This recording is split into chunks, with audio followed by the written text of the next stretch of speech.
Yan, hello mga Mars. Ipepelex ko lang po sa inyo yung aking biniling kape sa sa ako ba ito nabili? Sa Save More. Sa Save More. Yan, bumili po ako ng kape. Ito kasi, yan. Ito po yung kinakape namin. Ito po yung panlasa namin. Dito po swak yung aming panlasa sa ito. Nescafe Original. Yan. Hindi kasi siya masyadong hindi siya masyadong matamis at saka hindi rin siya masyadong matabang. Sakto lang para sa amin Ito yung kinakape namin. Hindi ko lang alam sa inyo. Pero ito, ganito, pagka kahit yung anak ko, panganay, asawa ko, dito kami hiyang. Ngayon, nakita ko sa Save More, naka-promo pala to. Pero ang promo niya, ay may free na baso. Kaingay dito dahil ito po, tinan nyo. Harap kami kasi nandito ako sa tindahan. Ang harapan namin ay yan. May highway. Kaya maingay. Pasensya na po kayo sa ingay. Ngayon, ito lang ulit. Balik tayo dito. Yan.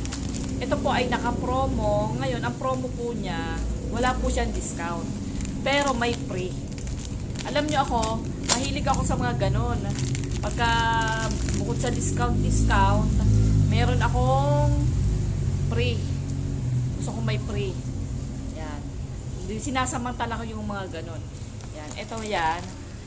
Pag bumibili ako nito, minsan isang gano'n lang, isang bundle, ganyan. Ngayon, naparami ang bili ko kasi nga may free. Nang hinayang naman ako. Yan, ito ang free, Yan.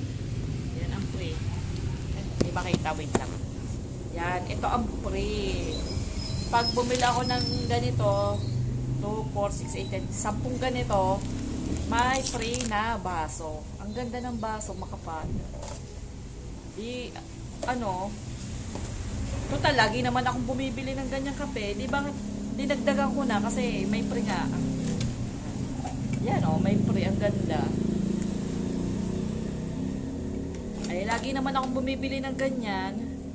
Di ito na lang ang pinili ko, yung may free. At saka, magagamit ko yung baso kami.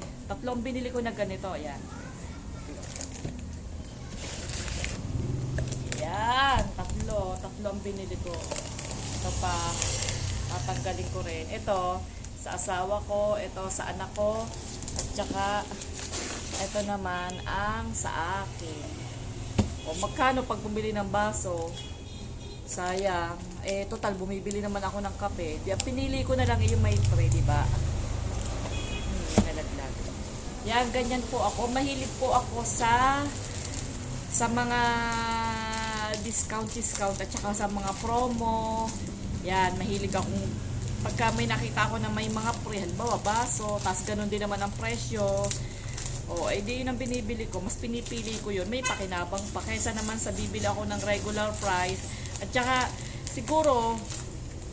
siguro malapit na rin ma-expire, kaya nilalagyan din nila ng promo, Pero ako, okay lang yun kasi mabilis namang maubos, hindi pa naman expire Ang masama kung expire na, huwag mo talagang bibilin yun.